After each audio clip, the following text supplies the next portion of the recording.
Message I started this morning. The title is The Spirit versus the Law. The Spirit of the Law versus the letter of the law, to be more accurate.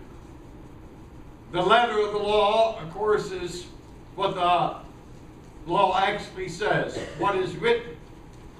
The spirit of the law would be the intent or the purpose of the law, the reason for the law.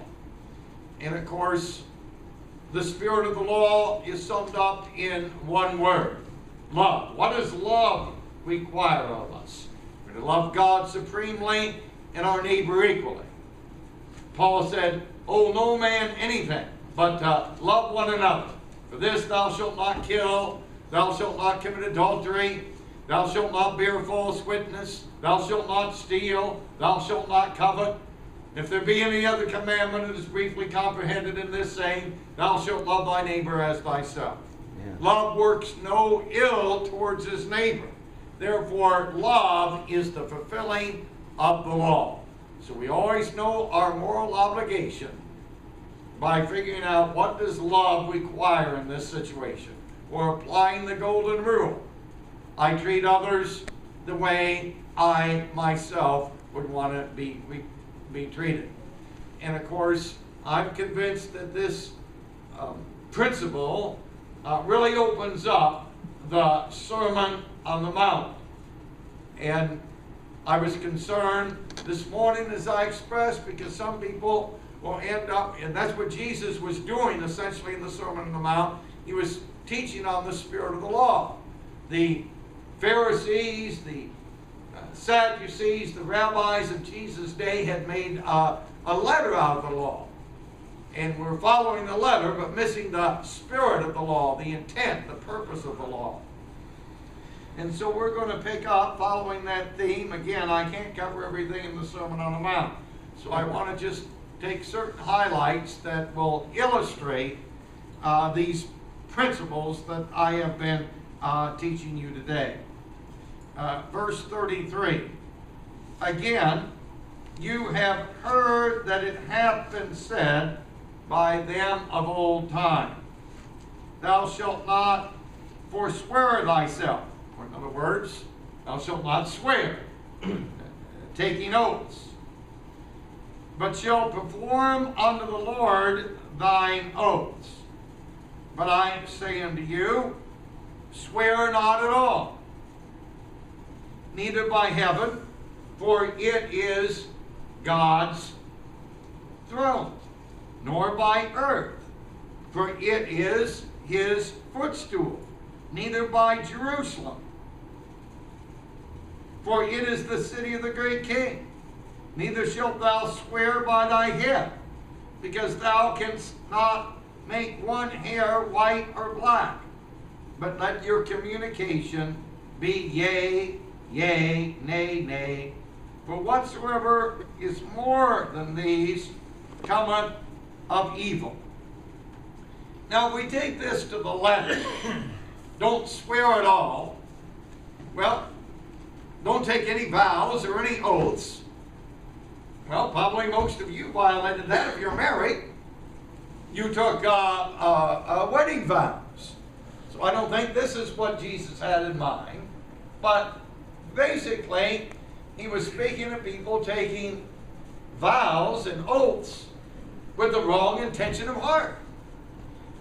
And unfortunately, of course, obviously, a lot of people are taking their marriage vows these days without really apparently intending to keep them. Because certainly a lot of people are not keeping their vows. You know, I remember a day when, even in my youth, so much business was carried on with just a shake of hands. And the saying, a man's word is his bond. It was frequently said. You don't hear that much today. And very little business would be carried on with a simple handshake. You got to bring in all these lawyers and have all sorts of contracts.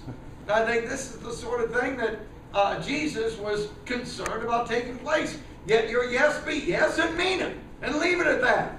Let your no be no and leave it at that.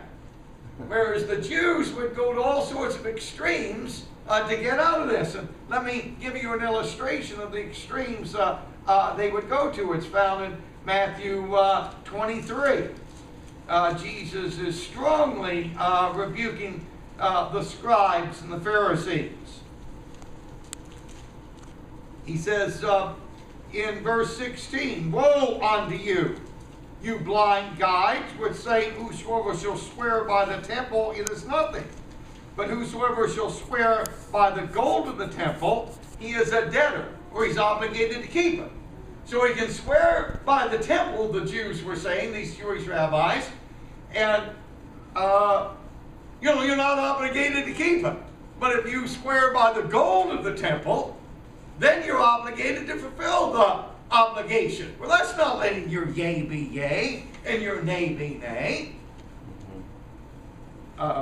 He goes on in verse 17, "You fools and blind, for whether it is greater, which is greater, the gold or the temple that sanctifieth the gold? And whosoever shall swear by the altar, it is nothing.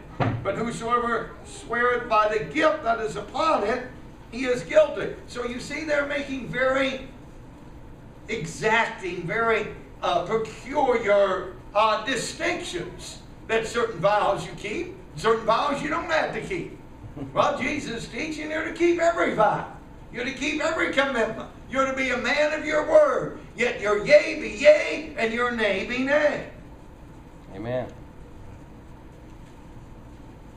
Verse 19, "You fools and blind, for whether it is greater, which is greater, the gift or the altar that sanctifieth the gift?